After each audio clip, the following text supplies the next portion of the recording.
မေကွန်းတက်ကမ္ဘာအကြီးဆုံးမဟာတတိုင်းကြီးသည်ဘယ်နိုင်ငံတွင်တည်ရှိသလဲ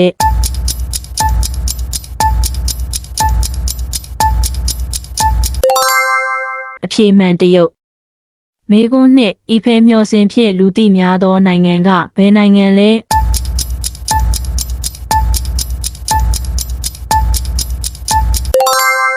အဖြေမှန်ပြင်သစ်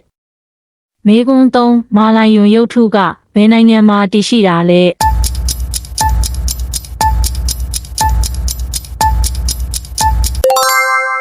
အဖြေမှန်စင်ကာပူမေကွန်း4 Petronas မျှော်စင်အမြွာသည်ဘယ်နိုင်ငံတွင်တည်ရှိသလဲ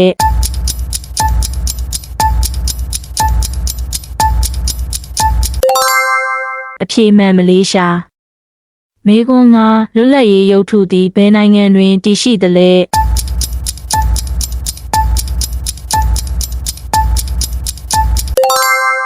အဖြေမှန်အမေရိကန်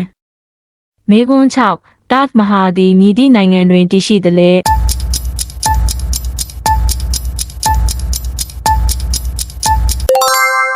အဖြေမှန်အိန္ဒိယ